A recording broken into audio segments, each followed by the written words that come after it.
Mau ngerasain rumah sakit dengan fasilitas keren, mewah, pada sehari, sekarang bisa loh. Kerjaan bisa di rumah. Nah ini gimana nih kerjaan-kerjaan yang tidak bisa di rumah kayak gue nih? Nah, mungkin kan saya menolak pekerjaan, pergi ke site, ke lapangan, tapi kita menolak pekerjaan bisa dipecat dan bisa nggak?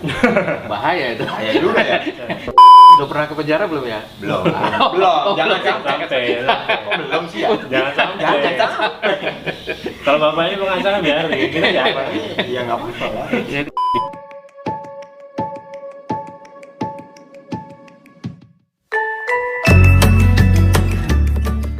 Oke kan udah bahas nih politik, ekonomi, Ekonomi. dan hukum dan sebagainya ya. Kita ke arah spiritualitas Katolik nih dulu. Kebetulan prodi apa? Betul diakon. Kena dah. Semuanya. Semua poin dapat dapat pokoknya. pokoknya hari ini. Beruntung banget kita hari ini ya. Coba kita punya narasumber yang Oke.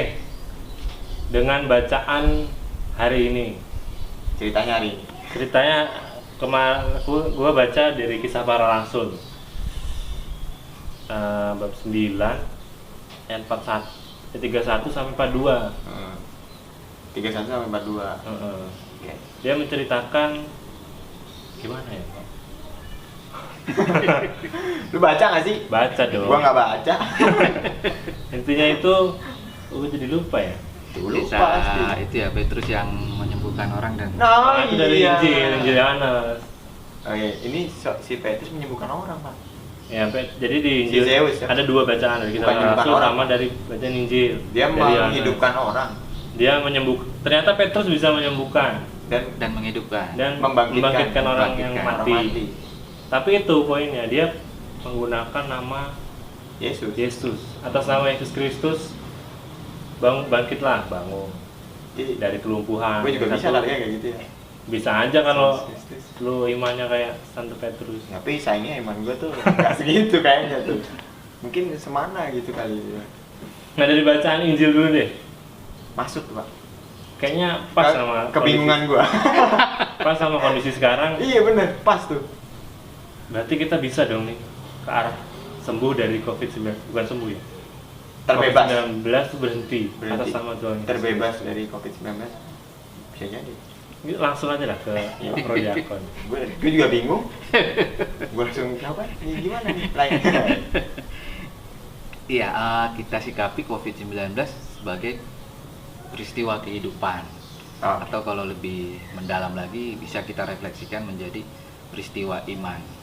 Apakah situasi peristiwa kehidupan ini bisa kita dalami bahwa mungkin kita perlu lebih mendekatkan diri kepada kehendak Tuhan, sama seperti ketika Petrus tadi bisa menyembuhkan, bisa membangkitkan orang mati, bahwa kita percaya wabah ini bisa berlalu dan kita malah dengan adanya wabah ini kehidupan spiritualitas kita, kehidupan iman kita refleksikan, kita bisa lebih baik lagi, lebih percaya lagi utuh sama Tuhan Yesus. Misalnya seperti itu. Cuman masalahnya gini, ini ada masalah nih, kegundahan. Itu masalahmu lu. Kita percaya sama Yesus Kristus dan bacaan itu juga Petrus bisa membangunkan orang yang lumpuh, membangkitkan orang yang mati atas nama Yesus Kristus. Cuman gini, pasti ini banyak orang-orang yang maupun imannya masih lemah atau yang masih mencari Tuhan atau yang kuat sekalipun. kuat sekalipun, mereka udah mulai bosen, udah mulai capek. Sepertinya ini. Gue harus masih percaya nggak sih sama Tuhan Yesus? Ya itu Setelah ini udah lama nih pandemi, bahkan hampir dari 2 bulan lah ini. 2 bulan lebih lah ya. 2 bulan lebih. Bisa dibilang, kok Tuhan tuh kayaknya nggak datang ke kita Nah, bekerja. Orang-orang itu kayaknya gue gitu. Gue juga termasuk orang-orang yang bimbang gitu. Bimbang. Masih bikin bingung gitu. Bisa jadi banyak yang nonton ini juga masih banyak yang Pasti bingung. banyak. Gue Banyak yang, bingung. "Udah Tuhan mana sih, kerja nggak sih buat gue?" Jadi masa gimana ya ini? Orang yang di Vatikan sono aja malah kena banyak. Itu Italia. percaya gitu. Ini Tuhan Gimana biar sih? kita nunggu kita berusaha dulu atau biarin dulu lah mereka kira-kira imannya kuat gak nih? Nah, sengaja kali itu. Sengaja atau gimana? Ini gimana nih Lai? Makin bingung aja gue ada. Iya, kalau kita baca kitab Taurat ya, perjanjian lama misalnya di Keluaran, kejadian ketidakpercayaan bangsa terpilih, bangsa Israel. Itu pernah nggak percaya juga. Nah, pernah nggak percaya. Bahkan mereka selalu bersungut-sungut terhadap apa yang dilakukan Nabi Musa saat itu. Kalau kita di film juga ada itu Exodus ya, tentang keluaran Exodus, bagaimana perjalanan bangsa Israel dari Mesir ke tanah terjanji, ke Kanaan. Itu mereka bersungut-sungut, nggak percaya, sehingga sulit juga mereka untuk sampai ke sana gitu loh. Bahkan sampai penantian sampai 40 tahun. 40 tahun. Gokil, nggak nyampe. Padahal dekat itu. Padahal dekat. Antara Mesir sama Kanaan tuh dekat. Diputer untuk sampai ke sana. Mungkin setan keder kali, kena setan keder ya. Ya karena mereka tidak sungguh-sungguh percaya bahwa Tuhan itu ada. Ini generasi tua itu habis. Oh gitu. Nah, hampir sama kayak COVID ini kan, yang banyak melanda kan yang tua-tua. Iya sih. Bahaya juga kan? Hati-hati Anda yang tua. Jadi terus berdoa saya percaya dengan itu. Tuhan itu murka, ya kan? Ya 40 tahun itu berputar-putar terus, hanya generasi muda lah yang sampai. Dan ada 2 orang dari 12 orang pengintai yang memang diminta oleh Musa dan Harun untuk mengintai situasi di Kanaan, di tempat tanah terjanji itu sudah aman atau belum, seperti itu. Bahkan Musa dan Harun sendiri pun tidak sampai juga. Oh, tidak sampai ternyata. Tuhan juga sampai. Tidak sampai juga, mereka mati sebelum sampai ke Kanaan juga, karena memang saat itu juga mereka mengandalkan kekuatan diri mereka sendiri. Mengandalkan kekuatan diri sendiri. Songong juga si Musa. Jadi kalau nyambung sama Petrus tadi, kalau Petrus tuh Petrus percaya mengandalkan Tuhan atas nama Tuhan. Kalau Musa saat itu diminta ketika bangsa Israel di padang gurun ini butuh air. Kemudian Musa berdoa, kemudian diberikan petunjuk bahwa suruh beli sanyo gitu. Oh enggak. Oh belum ada. belum ada. Di depan gunung batu itu supaya keluar air. Tetapi yang dilakukan Musa, jangan sini tanah terjanji.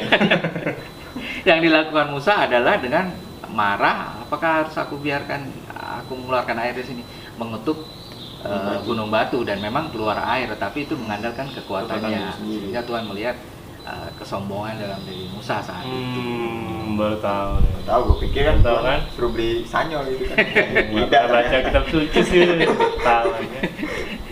Berarti dia mengandalkan kekuatan diri sendiri. Iya.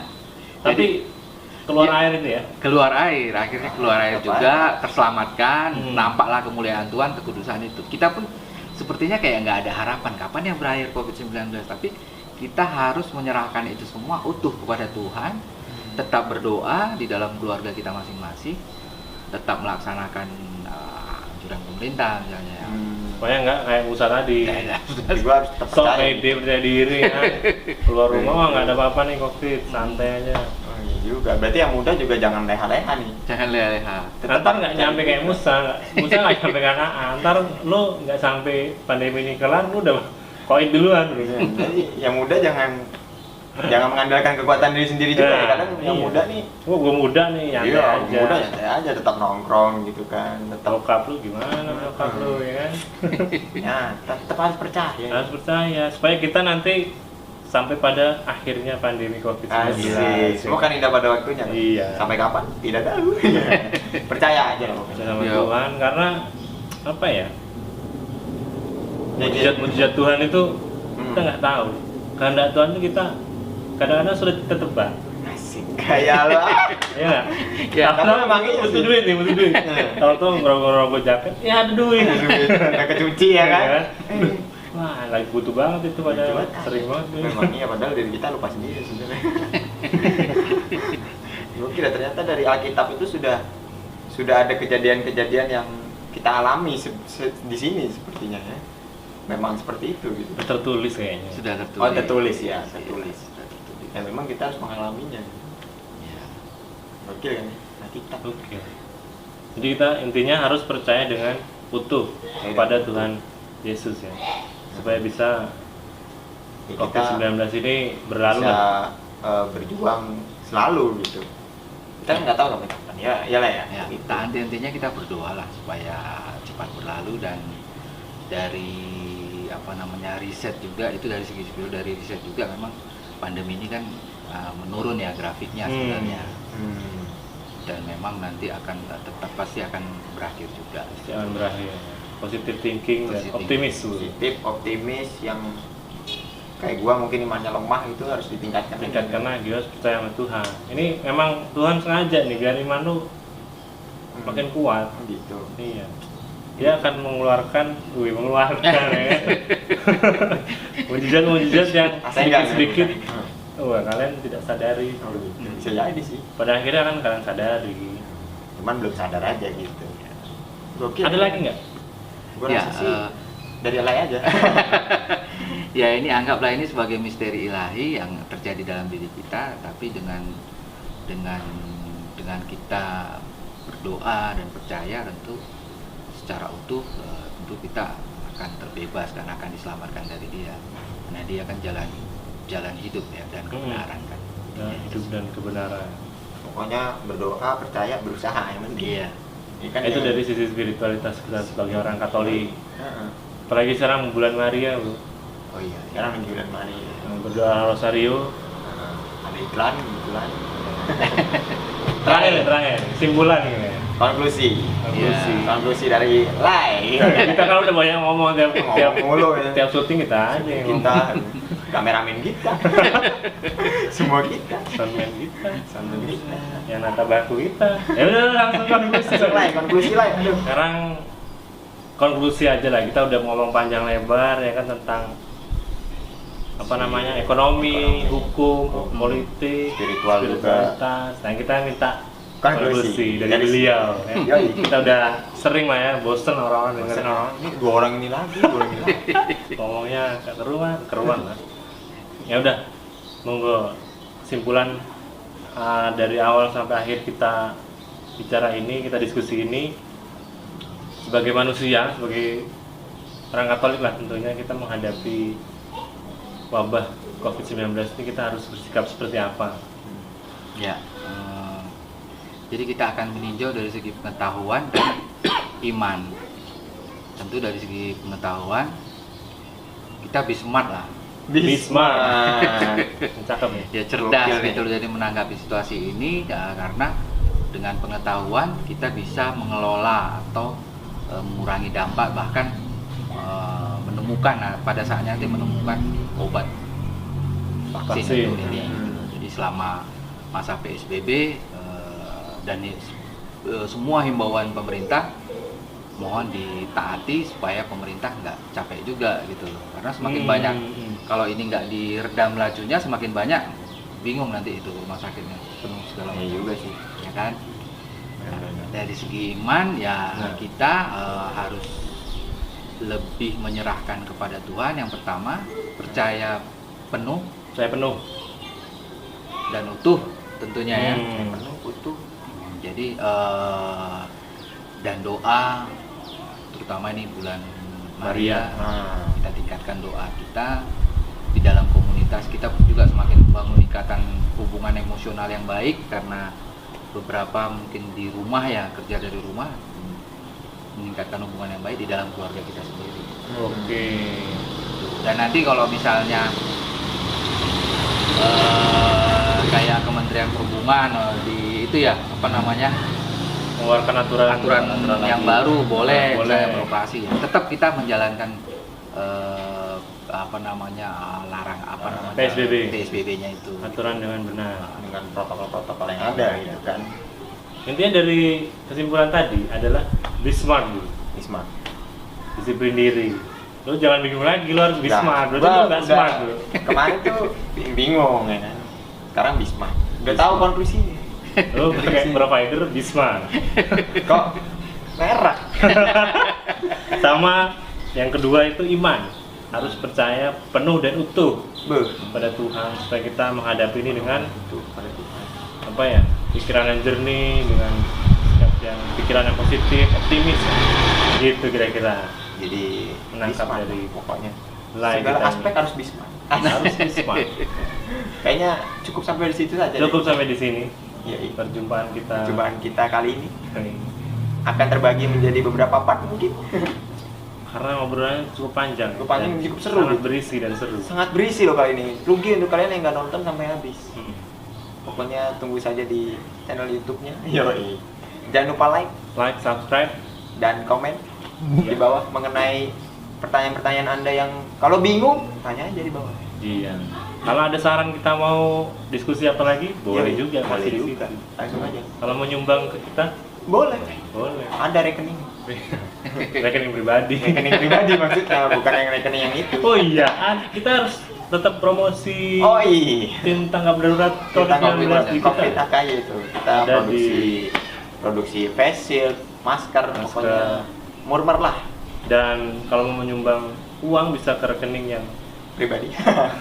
Enggak, itulah ya. di Rekening tim tanggap darurat. tim tanggap darurat. Dan kalau butuh pengacara, iya. Nah ini kita nggak promosi sedikit. Mau sedikit. Kalau ini ya langsung saja. Langsung saja hubungi beliau. Kita dulu. Kita dulu. Supaya ada yang masuk lah ya. Ada yang masuk, beliau yang jalan gitu. Jadi yes. Ini udah di promo ya. Kalau ada yang mau promosi produknya di kita juga bisa. Bisa. Mau endorse kita silakan. Sekali lagi kalau pakai pengacara hubungi Bapak Alexander MT Sinaga. Yoi. Biasa. Gokil deh. Jangan lupa like, subscribe udah tadi ya. Iya. Udah. Dan follow juga sosial media kami khususnya Instagram di @tomkasanto _gonzaga_ dan Instagram pribadi kami di sini. Oke, thank you semua. Thank you Pak Alex. Terima kasih Pak Alex atas Sama-sama. kontribusinya dan pokoknya bermutu banget. Sampai jumpa di video berikutnya. Bye bye. Bye.